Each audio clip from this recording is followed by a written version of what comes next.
All right, what's up, guys? Welcome back to another episode of the Living the Dream podcast. Today on the show, we have Erik Smolinski, who is a Marine veteran, options trader, real estate and angel investor, and a finance YouTuber. Erik, how you doing? Dude, I'm doing swell. It's great to be here. How are you? I'm fantastic, man, and it's great to have you. We like to jump right in. So if you could start with telling us a little bit more about yourself and what you like to do for fun, that'd be great. For sure. So, obviously, my name's Eric. I'm from New York originally, now live out here in San Diego, the Marine Corps. This was my first duty station, and I realized that I didn't have to do New York winters anymore. So I was like, yeah, that's actually kind of dope.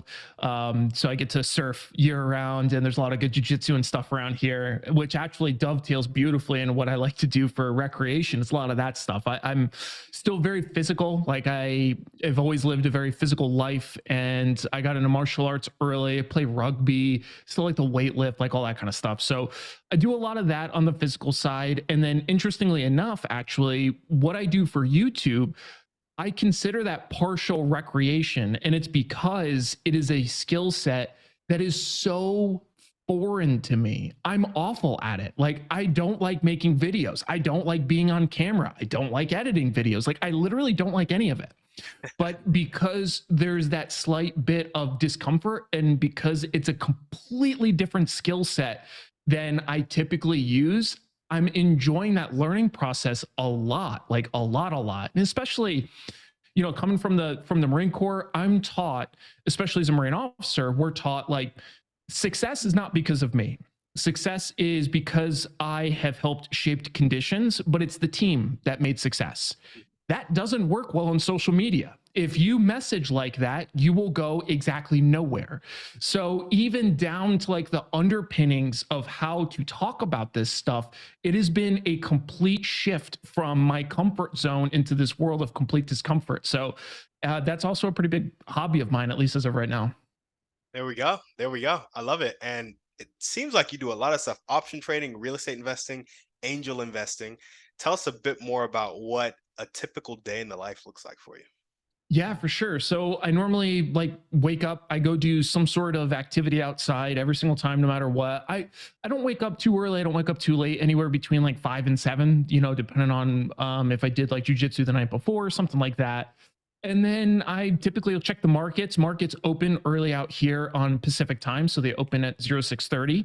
And I'll take a look at that. And then I'll just kind of start getting ready for the day. So some days I will dedicate to being more active on the computer and trading. I still work within industry as a strategy consultant. So I spent some time with Deloitte, and then I switched to industry now. I've been with a company for a little bit now doing that.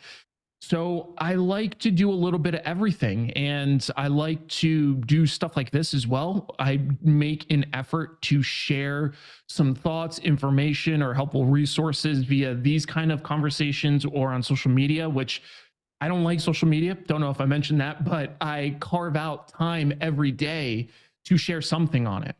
And I think that that's been really useful. At least I say this all the time. I'm really not spectacular at anything. I'm really not. I'm a very, very average person. But the one thing I can always hang my hat on is I am dead fast consistent. As soon as I decide that I'm going to do something, it's going to get done. I know it's going to get done. I might not want to do it. Motivation comes and goes, but I'm going to do it. And that is like a big part of my daily process. So everything down from the way that I eat throughout the day, the physical activity I have during the day, it's all built towards that same concept, which is just kind of dedication to the plan. And really, most days fall within that. Mm, I love it.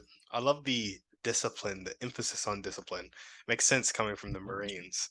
Uh, Mhm. yeah, just real quick, tell us a little bit about what it's like um, looking at the market, trading successfully. Because my brother is a day trader, and he has taught me a lot about technical analysis. He's learned a lot about Mhm. technical analysis. He's learned a lot about risk management. But there's this third piece, and arguably the most important piece, the mindset behind it. He keeps having to fight the self-sabotage side of Mhm. things. And so tell us about kind of your journey with that and how you deal with it and all that good stuff. Yeah, for trading for me, it's actually very simple, and it's because I had, and like I was sharing before we started recording, I had a mentor that I met online. He's not like from my family or anything. He literally is a dude online. He was an army vet, but I spent a lot of time talking to him about trading. And I was fortunate enough that I started trading very early. I started in 2007. I was still in high school then. And so I've been trading now for 15 years. I don't like to make it more than what it is. The whole point of trading for me was to create wealth so then I could spend time on whatever I want to. And I find a lot of day traders, it's kind of funny. It's a paradox because a lot of people start trading for a similar premise, right? Financial freedom of some sort, but then they get strapped in front of a screen for 10 hours a day doing nothing because they're strapped in front of a screen because that's how they make their money now. And to me, it's like the Matrix, because you thought you were getting away from that, but really you're just in it again. And so for me, and because of that mentor, I've developed a few different ways that I like to trade. That's one of the reasons why I trade derivatives like options. And it's because it gives me a ton of flexibility. Like today, I day traded. I had some time. I wanted to sit in front of the computer. I saw opportunities. So I sat down, I day traded for a few hours. I cut it off, and then I went to the gym. Um, so for me, it's very process driven at this point. It's very simple. I say it's very simple, but it's like, whenever you watch somebody who's very skillful at something, not to like try to talk myself up, I'm just familiar with it. So if you watch somebody who does pottery or something and they're making a pot, they make it look so easy. They just do their little spinny thing and then all of a sudden they have this really cool thing to show for it. Meanwhile, there's years of skill went into making that look easy. It's kind of the same thing, the same sensation I get with trading. I am a very quantitative minded person. I spent a lot of time with statistics in my grad and undergrad. So I look at the trading world very much that way. So it makes my responsibility as a trader in my world much more simple because I don't have to sit there and wait for my very specific technical setup before I could place a trade. I just look at the market, see what I see, and then I go on my toolkit to find the right thing that fits the market as compared to waiting for the market to show the two things that I like. I don't do that. I see what I see out there, and then I find the right thing to form fit, put the trade on, and then I go play with my dog or go do something else for a little while until I feel like coming back and looking at the markets. Because I am a junkie. I love this stuff. I love the markets. They're so fascinating to me, and it's such a really cool way to view the world, especially right now in the US. Very political. Everything's very divisive. If you look at the news, within like 14 seconds, you're depressed because everything's awful. And in the world of finance, it's all about dollars and cents, man. Like there's very little skew. The news is reported very similarly, but we don't have a lot of that same bias. We look at the lens of what impact does this have on the market, which is agnostic. It literally doesn't matter what you believe in. The market's going to go up or down because of news, and that's how it's reported as. So I use the markets as a way for wealth. Really, it was wealth creation for me because I didn't come from much, really anything. And it's morphed over time into definitely still wealth management, I would call it, but then also partial income. So if I want some money from the account, I'll, pull the money out, something like that. But trading for me is very process driven. I view it as a business, very simple in terms of the way that I apply my mindset to it. I don't like to overcomplicate it, although I spend literally countless hours researching it. And that's more just because it fascinates me. I was looking at like my recent log. I kept a study log for a while. And I think at this point, I normally will tell people I've spent over 25,000 hours on it. And that's really on the low side. It's probably 6,000 hours above that, over 30,000 hours for sure. And it's just because I really like this stuff, man. Like probably at least 4 hours every day, either trading, reading about it, something like that. And then when I was in college, especially my undergrad, I was huge amount of time, like literally 10 to 16 hours on top of my workload doing this stuff, like almost full 24-hour days, go to school, come back, and then do this stuff until the day's over. Just got infatuated with it. So yeah, markets, fantastic, big fan, as you could tell, but I think that it's good to bucket it appropriately in your life. There we go. There we go. Now tell us a little bit more about your motivate. Actually, before we jump into motivation, what type of real estate and angel investments? What's your philosophy there? Great question. So for real estate, I look for good value opportunities that are lighter load on my end. I started far more humbly, meaning I bought my first house, I moved in, I viewed it as an investment property, but I lived there first and then I moved out. I actually just sold that house this year. I had it for 7 or 8 years, I think, and I made 260,000 net profit on it. And it's just a house that was essentially run in the background for me. And then after that, I started getting more into kind of developmental investing categories, so like land development, stuff like that, just because the time frame is a little different. Everything that I do with money, I view it as an opportunity cost against what I know I can do in the market, because I know my compound annual growth rate CAGR from 2007 to 2021, the last full trading year, is 22.8%. It's good. It's nothing crazy. It's very solid though. That outperforms the market almost by 2 times. I know traders that are way better than that. So I just add that in context because, again, I'm a very average dude that's just spent a lot of time on this stuff. Um, so I view it a lot of investments against that context, though, right? If I'm going to take the money from the market and put it into something else, there needs to be a good reason for it. Either the performance of the return should be higher, or it gives me other avenues in terms of how I want to position myself for taxes, man. So real estate actually is a big part of my tax strategy.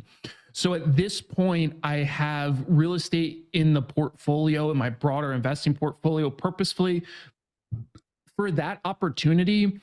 And then also because there are still some areas, especially now with the housing market starting to correct, that it can offer tremendous growth opportunities. It was a little less um, I don't know, it was a little less attractive for a while when housing prices started getting like real high. But with corrections like this, there's really, really good money potentially to be made. I'm very much less into the rental life. I much prefer to flip, move on. And it's just because for rental properties, you can get good financing. So it's not too expensive if you want to finance it. But for me, more often than not, to put up $300,000 and then get $1,000 a month, if you amortize that out, it takes a hot minute before that makes sense if you buy the, house outright cash. So financing is the way to go when it makes sense. And then angel investing, really, that's just a pet project of mine. I got into that actually when I was in college, and I started with hard money lending. So just people that didn't want to go to a bank for funding. I had some money from trading at the time, wasn't much, but I mean, I would loan out $5,000, $10,000, something like that, and Wasn't much. essentially help. What's That's that? I said it wasn't much. That's more than most college kids have. Yeah, well, I guess that's true. But yeah, I mean, at that point, I had been trading for like 5 years, right? So I had not, plus, I used to do a lot of sketchy shit in college to make some money. I used to race cars. Like, yeah, I was doing all sorts of mad stuff. But yeah, angel investing started really simply like that for me. But then it's become a pet project because I've acknowledged, I wouldn't say like I've relegated myself to it yet, but in general, I'm not the good idea fairy. Like, I don't have a bunch of great business ideas swirling around my head for me to start a business. Otherwise, I would do it. I genuinely would. But I haven't found something like that yet. I've had good opportunities to start a business or take over a business, but it's been stuff that I don't want to deal with on a daily basis, man. Like, it might be a good, profitable company, but like, I don't care about selling candles, right? Like, yeah, if it's not something I want to work with, I'm not going to spend the time on it. So, angel investing has given me a really awesome opportunity to get active with business minded people, mostly people with really good ideas that might have a little harder time operationalizing it, and working with them in a way that I enjoy. So even if I'm working with somebody that's doing software as a service or something like that, and they have the know-how, but they don't have the money to create the minimal viable product to then try to pitch and get bigger funding or something like that. That's where I get to come in. I don't really care about software as a service. It's not my forte, but I do love helping somebody really in the embryonic stages of their idea move that idea forward. That is very rewarding to me. So I consider angel investing very much in that bucket for me personally. I've not hit it big via angel investing. I make way better returns in the stock market, but angel investing is a really interesting world for me, and that's what keeps me there. There we go. Well, awesome. Let's jump into your motivation now. What really gets you up and keeps you going every day?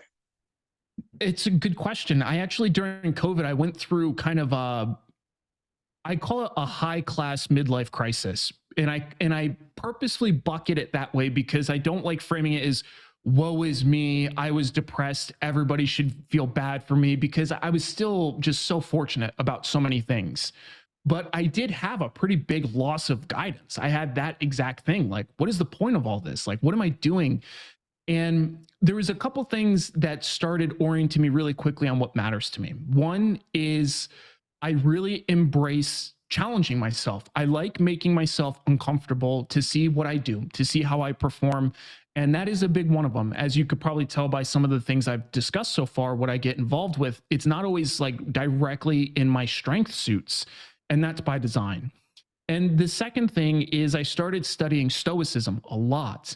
And they talk a lot about this concept of like a societal contract, meaning, sure, we might have our family, which we owe our family a lot of our effort, but there's a bigger payment, quote unquote, that we need to consider, which is how do we fit into like literally the human race, into society around us. And that is been kind of the new shining light for me because when I was on active duty in the Marine Corps, it was very easy. I had a very clearly defined mission, and I knew that that mission had a significant impact. Easy day. I had no problem being motivated because that mission was everything to me.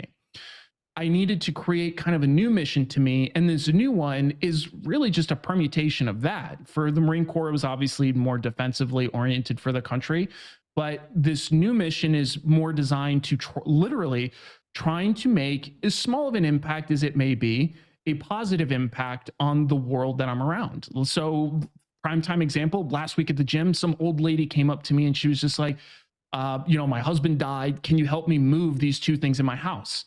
I had a couple other things planned for that day, but I moved one of them so I could go help this old lady. Like I made the time to go help her. And to me, that is a big part of my purpose. It is to be around to help other people as other people have helped me.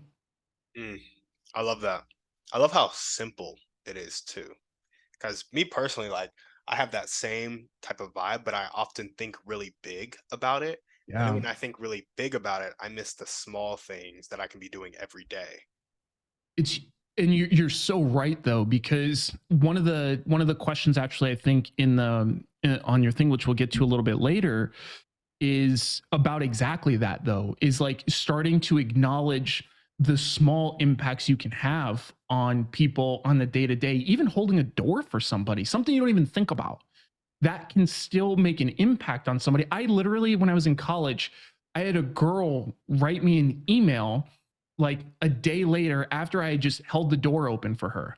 She was saying how she was having a bad day and, she was bummed out. And like just having somebody show that kindness to her, not even like male to female, just human being to human being, seeing, yeah, let me hold this door for you. Like she sent me an email thanking me about that. I didn't even think about it, Yeah. but that email changed the way that I think about like small acts of just societal contribution. You never know, what strikes a chord with who. So I agree with you though. That is a struggle to, take the time to slow down and appreciate the impact that small things like that can have.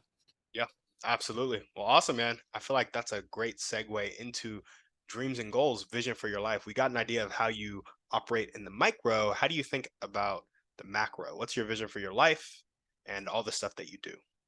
This is one that I still struggle with. And it's actually because of really what I was just sharing, that I've spent a lot of time trying to focus more on the day-to-day interims.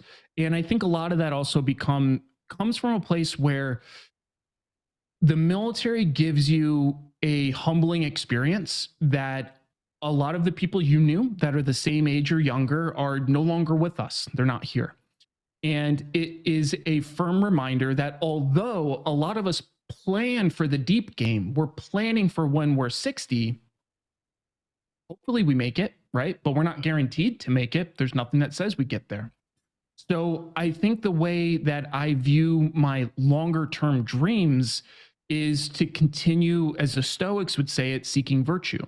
And that is kind of what we've been talking about so far. This idea that I am looking to challenge myself each day to just literally force myself into growth patterns because Stagnation makes me uncomfortable. Some people are comfortable with that, and there's nothing wrong with that. Some people are really okay doing the same style job every day for 30 years. And my grandpa was one of those people. On my mom's side, he worked at a grocery store for like 35 years. Mm. I couldn't even fathom doing that. So my mind is just wired slightly differently. And my goal is to continue pursuing things that satisfy me mentally, which is just kind of challenging myself. And then the other thing is just finding ways to increase the overall contribution to society that I can have. That's been my latest effort. It's why I started doing like podcasts like this. Um, and I think I'm going to continue down that path until, I feel the next shift on whatever I think my next purpose in life is. But for right now, that's the primary one. I'm in a phase where I found success. I'm very fortunate for that. And I want to share some of that information that people have shared with me for other people to find their success. And then who knows what's after that? I'm not too sure. There we go.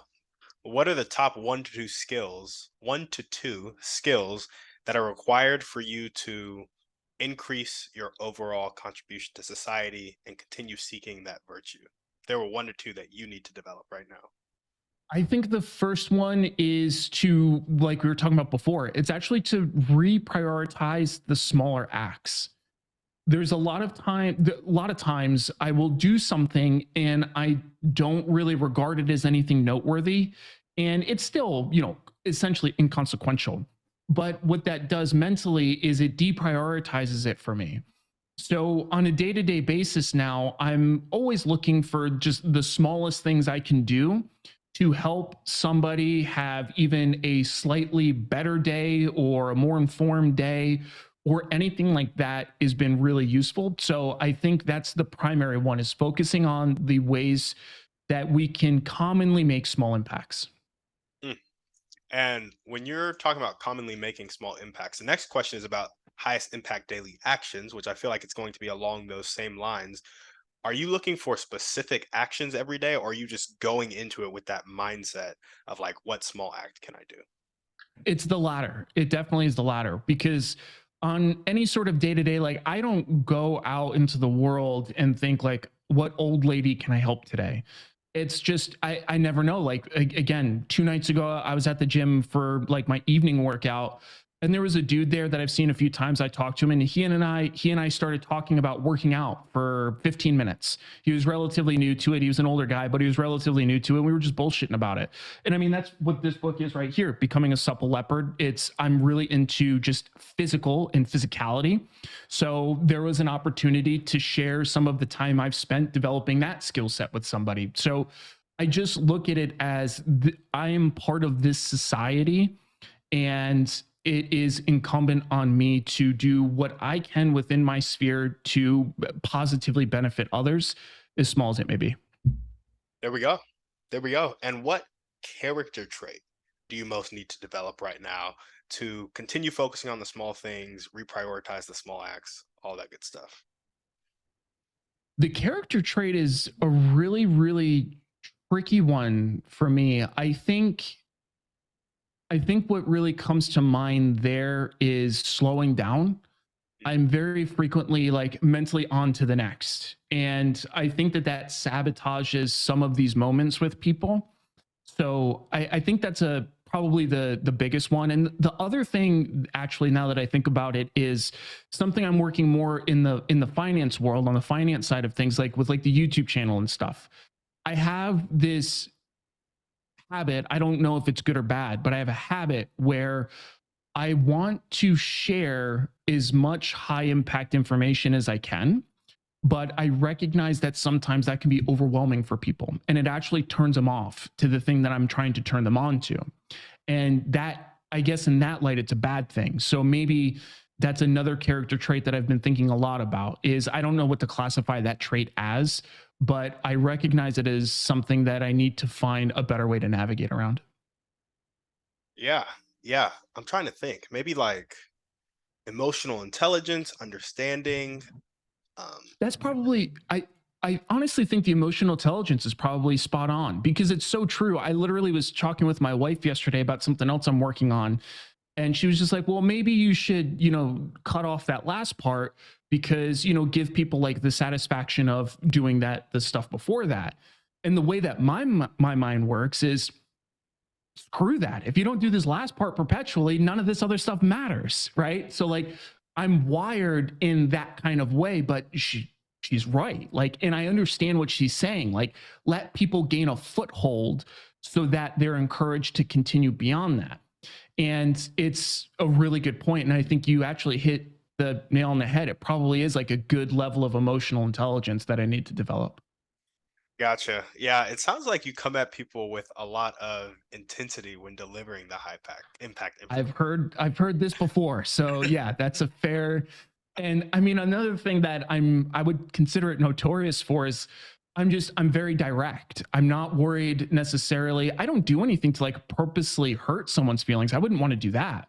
But like I also think it's incumbent, and again, the Stoics would argue this, that it's incumbent on us as the individuals to manage our own feelings, not so much I have to manage somebody else's feelings for them. That's that they should manage their feelings.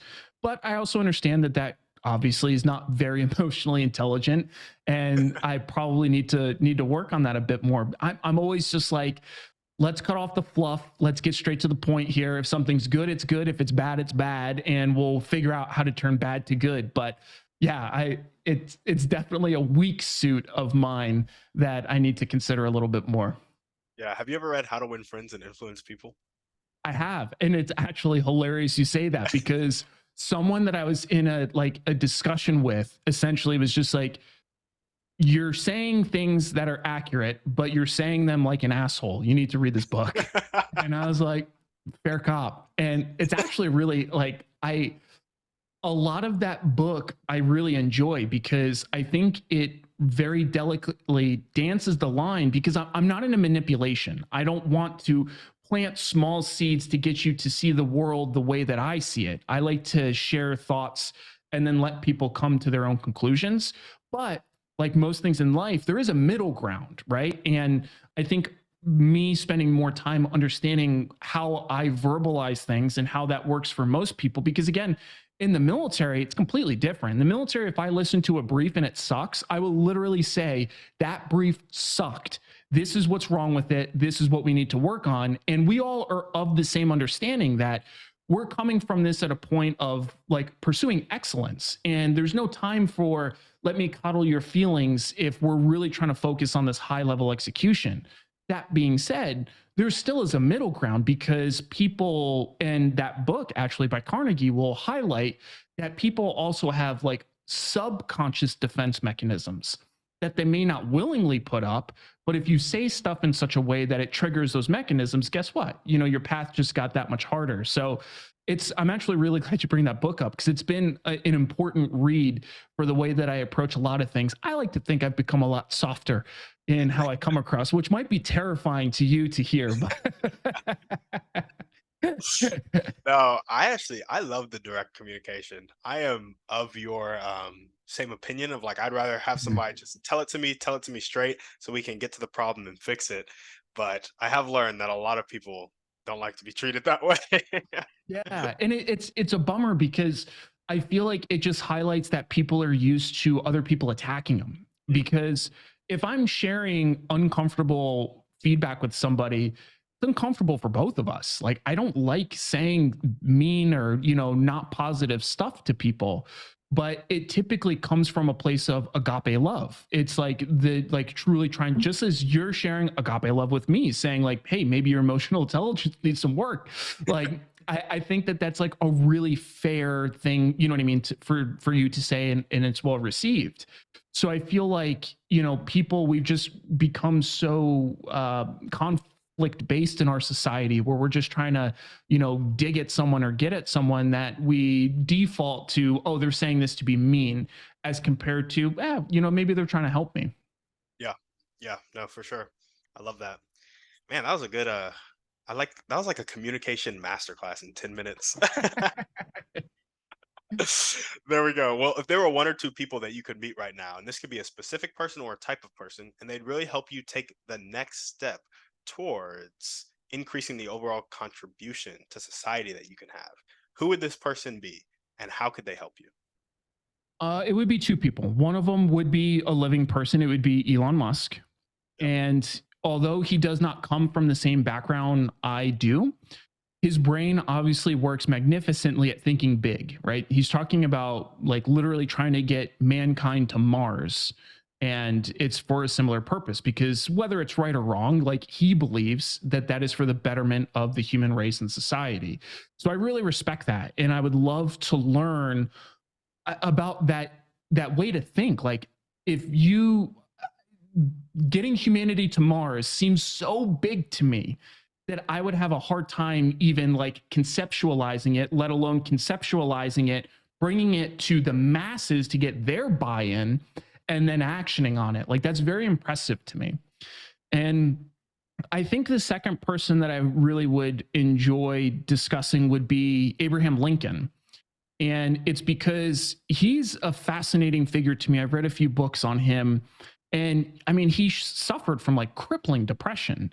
Meanwhile, he navigated one of the most awful times in our the US history, I should say, not like world history, but US history. And especially when you think about the Civil War and just everything else that was going on around then, I mean, he had to navigate all of that. So I think I've learned a lot about the way that he deals with people, and I would like to learn more about that from him. I did not know that he suffered from crippling depression.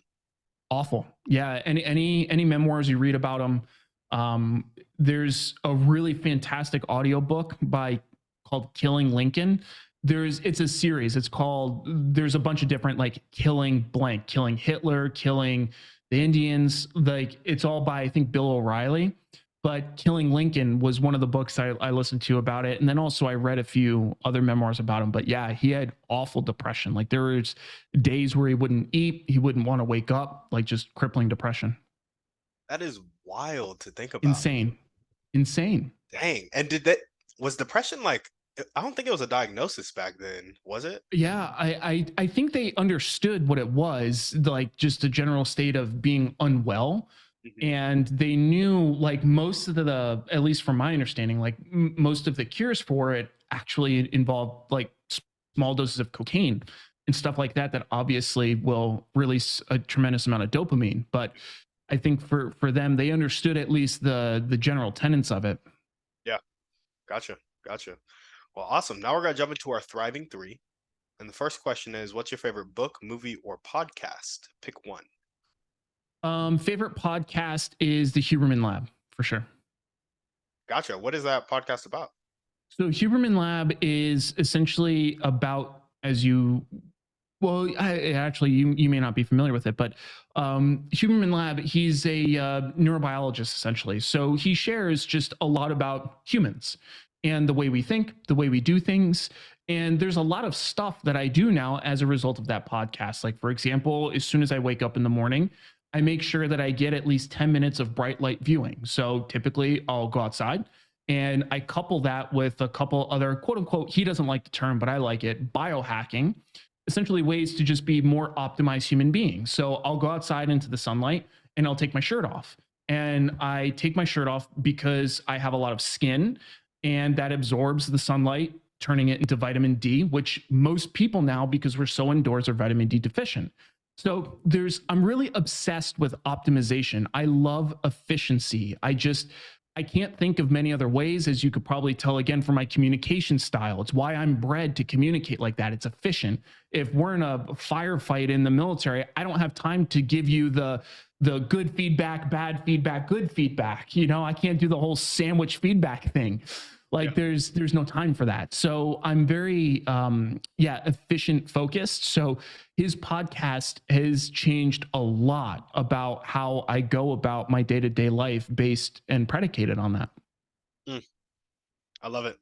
And what is one way you like to take care of yourself?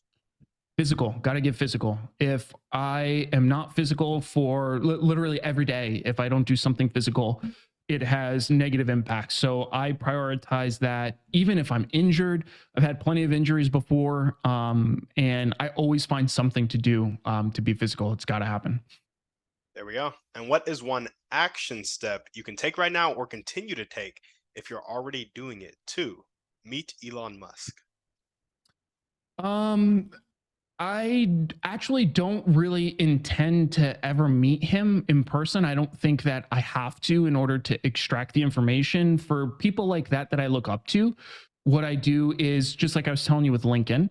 I'm fortunate enough that Elon is still alive, so I just listen to him when he speaks. So it would be cool to meet him someday, but he's a busy dude, and it really doesn't matter to me. I'm not like a fanboy like that. Like if I'm in front of Elon Musk, oh my god, like I don't really care. Like he's another dude. He's doing cool stuff, but I can learn a lot of that stuff by being a better practicer of our history and also paying attention like when people like that speak. There we go. I like that. And I like that specifically because when I first started diving into like self improvement and success literature, one of the first things that I think it was Darren Hardy said in the compound effect, maybe he was talking about how you can have many mentors because so many people Yes, have left their words behind for you so that you could become a better person. You could impact and affect more change. So I like that you said that. spot on. Cool, man. Well, now we're going to jump into our final series of questions. And they can get a little personal. You don't seem like somebody to shy away from that, but I always give the disclaimer you Good can guess. opt not to answer if you want to. What is one limiting belief that continues to pop up in your life, if any? Thinking too small. Mm, It's got to be. I don't know like what belief I would tie that to, but it's thinking too small, and I think a lot of it is because of again like my upbringing. I grew up with a single mom. I had an alcoholic dad that died when I was like 28. He died a few years ago. I had a very supportive and loving family. I'm always very clear to note that I didn't have a bad family whatsoever. I actually am so fortunate for my family upbringing. But anyways, that aside, we didn't grow up with money. And like I walked through a metal detector every day to go to junior high school all the way up through high school. It was just the world that I grew up in. And I think part of that has negatively impact my own growth trajectory. And I noticed it with a lot of small things. Like I used to tell myself like I'm not good at math, so I'm just not good at math. And shocker, when I would tell myself I'm not good at math, I struggled with math. So I think it's just those small self-imposed handicaps. And at one point I literally just told myself, I didn't say like I'm good at math because I wasn't, but I just stopped allowing myself the excuse of I'm not good at math. I just stopped saying it. And shocker, if you noticed before, I said that I did stats in my undergrad and grad degree. And it's because I'm not bad at math. I literally just needed to spend more time on it. And now I'm completely fine at math. So I feel like the main limiting belief is just probably this long baking, just amorphous concept that started from when I was very young that felt like I wasn't supposed to like get to any sort of certain point. And I think that that's just kind of materialized over time. I'm very fortunate now that I kind of acknowledge some of it. And obviously, I'm actively fighting against it. But I do still think that it gets in the way. Again, like using the Elon example, the fact that he's thinking about taking humanity to Mars is mind boggling to me. I have a hard time wrapping my mind around those kind of concepts. So it still exists. I'm working on it. But yeah, I think that's the thing that comes to mind there, gotcha. which actually thinks it answers your second question there. It does. Where does it come from? Yeah, Absolutely. I childhood. I think so. And not to blame childhood for it, but I think that's where it started. And yeah, it's something I got to work on. There we go. And what actions do you feel like reinforce it? And by reinforce it, I mean like you think too small or you think you're not supposed to get to a certain point, and then you act as a result of that belief, thought, Yeah. feeling. Yeah, I think it's I grew up with a very effective coping mechanism where I didn't allow myself to aspire to a whole lot because then it and this is also underpinned in stoicism where you want to manage your expectations. And I think I took that to an extreme though. So I think by becoming, I guess you could call it like overly adapted to managing my expectations, I think it naturally lowered my ceiling for a while in terms of what I thought I could or should do. I see. So from a pretty young age, you've been setting your expectations to the point where you are not aspiring to a whole lot. Yeah, I think that's fair. And you said it was to cope, but it was to cope with what was going on in your childhood, family life, school life. What I part were you coping with? Yeah, I think it was to cope with just the reality of where I was at. Like my mom, if she didn't work her two jobs and each day, there was a chance that we were going to miss a bill that cycle or something like that. So I just grew up in a very like fiscally constrained environment. And I think I just immediately started managing all of my life expectations off of that worldview at that point in time. And I think that's really where it comes from because over time for me, finances, I don't really aspire still to a lot of material things. I do like some material things. Like I have 1,000 horsepower Corvette, big fan of that.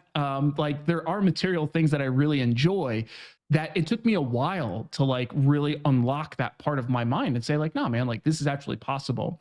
So I think that financially constrained environment when I was growing up led to a lot of adaptations in terms of managing my expectations.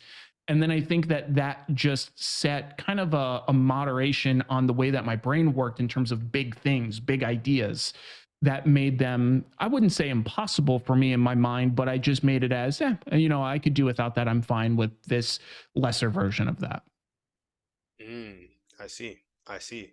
And so, do you have actions today that you're doing, whether it be weekly, monthly, annually, that come as a result of that, that maybe you're not seeing or maybe you don't criticize because of that? I think less and less so now at this point because I've spent a lot of time thinking about these things and I've changed the way I do a lot of stuff. So I suppose at this point it's more of a continuation plan to work on the unconscious subrouting that's occurred, over I'm 31 now, so over essentially my lifetime.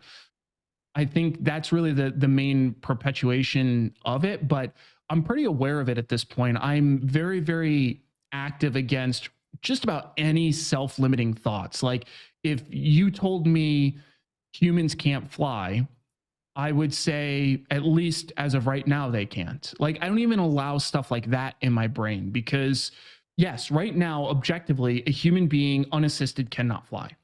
Does that mean that I need to acknowledge or accept that as a perpetual fact? No. Who knows? Who literally who knows?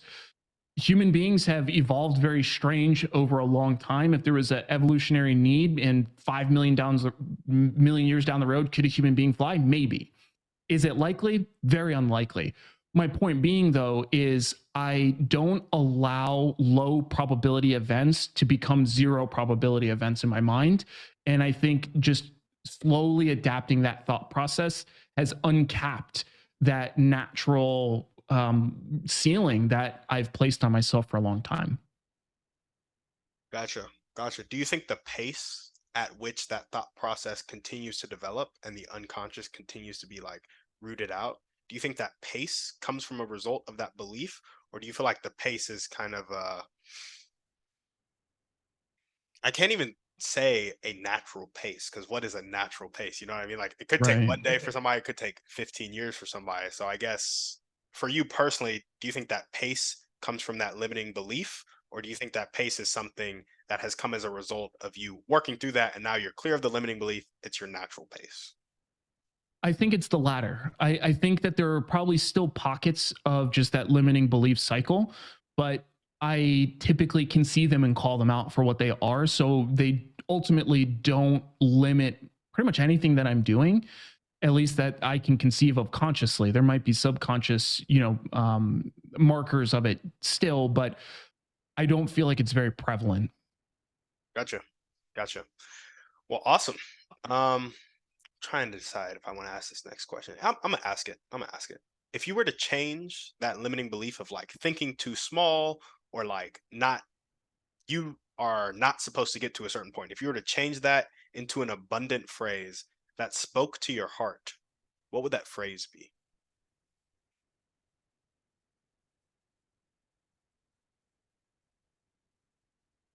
I think the phrase would be it's okay to think big. There we go.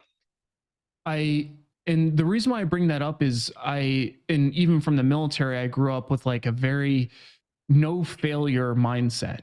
Cannot allow failure. It's generally like a pretty big deal, especially in the military, to fail at something. Very big deal. So I think that no fail world lends to, again, and bolsters that expectation management. In order to not fail, I set expectations that still might be challenging, but I know for sure if I work real hard at them, I could probably hit it. Whereas for me, embracing this idea of thinking big is embracing the potential for failure and saying, I am okay potentially failing at something. The thought process being, I likely would land further than I would have with a lower target than before. So I think it's okay to think big. There we go. Do you think that belief of it being okay to think big is at all tied to your future development of emotional intelligence? That's a good question. I probably would think that they're two separate systems, at least the way that my brain operates. Because for me, emotional intelligence typically is external in nature. It's about the way that I interact and interface with other people, whereas thinking of ideas is typically pretty internal for me. So at face value, I would surmise that they're decoupled, not necessarily discrete from one another, but I imagine that the overlap is probably not super significant, but I wouldn't consider them, yeah, completely separate. Gotcha. Yeah, I think I was asking that because I think thinking big, like when you think of doing anything big, it always gets to a point where you cannot do it alone. And Hmm. then I feel like at that point, our relationship to others comes into play. And so if your emotional intelligence is capped at a certain level, and maybe you're like, I can't see myself relating to 1,000 people in a way that would inspire them towards a certain action because I don't have that level of emotional intelligence or leadership or whatever it may be. Um, it would be hard to think past working or getting 1,000 people to work towards something. Whereas like Elon Right. Musk is thinking, okay, he has a lot of people working for him at Tesla, right? And he has a lot of people that are going to work for him to get humanity to Mars. And I feel like the relation to people and thinking big, like you have to be able to relate to people to think big because nothing big happens without people, I think is what I was trying to get at.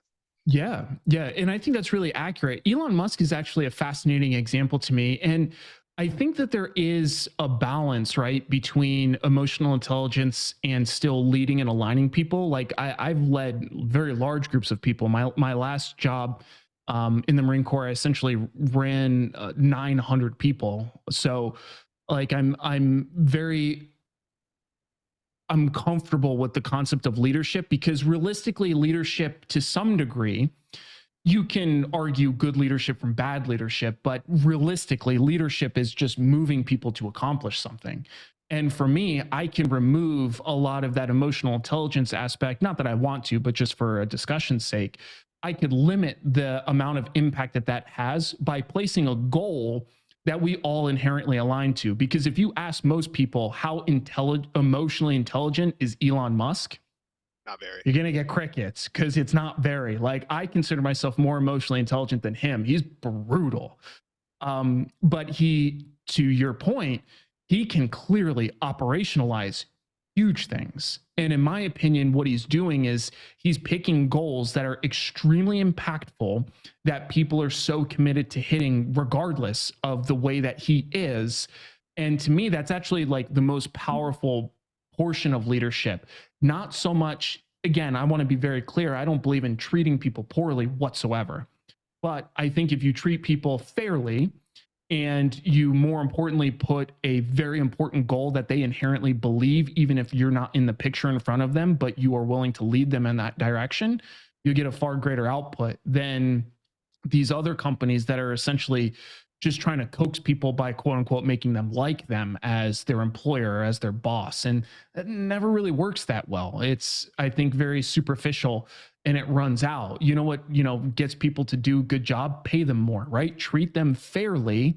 And all of a sudden, the bigger picture starts to come into play. And I think that they can focus on those things. Again, it's important to treat people nicely, though. Like, there's no reason to be an asshole. Yeah. That's where the fair part comes in, right? I Exactly. I would also I think there's an argument to be made that thinking or picking a goal that motivates everybody is emotionally intelligent. Like, Completely. I you have agree to with you pick a goal that wholeheartedly. resonates with their emotions, so Yeah. I actually, that's a really nice way to kind of close the circle on that, because I think that's completely true. If you pick a goal that doesn't resonate with people, I mean, even to use an awful example, but it's a really pertinent one, is if you look at the way that Hitler was able to literally mobilize an entire country, that if you had asked any single one of them at any point in time, let's just pretend that there wasn't that grooming period. And at one point, he told a potential supporter, I want to murder millions of people because they don't look like me, or whatever, we want to boil down his philosophy to. They probably would have looked at him like he's insane and not gone along with it. But he effectively brought them along on a journey that led them from a place where that probably would have been their initial response to the people who are actually doing it. So I think that I've learned a lot about just the way that people operate in large groups, which is unfortunate. And again, I don't use that example lightly because it's awful, but it is a very pertinent example to discuss for people, because most of those people who are complicit in that probably wouldn't have ever seen themselves in that kind of scenario otherwise. So I think there's something we can draw from that, but to the good side, to thinking about how can we get more people interested in betterment of humanity and helping one another and being less conflict based. That's one of my biggest goals. Is I do my best to talk to all sorts of people. A lot of them I don't agree with, but I can still shake their hand, give them a hug, wish them the best, and we can move on. I think that, as a society, we've just become very conflict based, which is a bummer, but I think there's a way out of it. I think it's just human beings starting to see one another for human beings. yeah, absolutely. I love it, and we got one last question for you. So I wanna frame this next question. Alex Hormozy said that the difference between manipulation and help is intent. I think his point Mhm. here is that you're influencing people in both situations, but manipulation is about getting somebody to do something you want them to do, while help is about seeking to understand what somebody wants and then helping them get there. And this question is more about helping, not the manipulation part. So, there's a common saying that you can lead a horse to water, but you can't make it drink. I actually found out from Dr. Alan Leica, who was a guest on the show, that you can make a horse drink, you just have to salt its oats. Now, I want you to think of a person with a really fixed mindset, not willing to accept help, not willing to accept change, but they're discontent with their life. They're not liking where they're at. How can we, you and I, create an environment to salt their oats and help them change their life? It's a fascinating question. I think for stuff like that, it always comes down to the individual, and I'm a big believer in Stephen Covey, the 7 habits of highly successful people begin with the end in mind. So I think for people like that, I think the proverbial salt for their oats, the salt comes from understanding, like, again, like this conversation, like what is somebody after in their life. And then I think you can use that information to start adding the correct avenues for people, again, to add that proverbial salt. Because to your point, and I agree with the first part of that statement, that if you just start trying to get people to do what you want them to do because you want them to do it, then you might be a great manipulator. Again, that previous example that I was giving you. So I really believe in begin with the end in mind. So for that friend that we're discussing, the very first thing I would need to do is to understand not so much why they are the way they are now. That is almost irrelevant at this point in the conversation. It would be more about what is their ultimate goal in life. Because I do think that although this story that was shared with you about salting the oats to get a horse to drink water, something that you can't circumnavigate is some animals, when they get old, they refuse to eat. So they're not going to eat the salt on the oats. They're not going to drink water because they lost the will to live and they're ready to die. Yeah. And there is no circumnavigating that. So I think the main thing is understanding somebody's goals and then starting to prop those up as something worth living for, something worth pursuing, and then working backwards from there. There we go. I love it. I appreciate the answer. It's a fun question. I really like that question.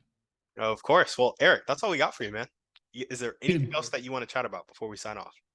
no, absolute pleasure. I really enjoy talking about this kind of stuff, especially because a lot of what I do is we kind of discussed is very quantitative in nature, right? I'm primarily an investor, so my world is based on numbers, and numbers don't lie.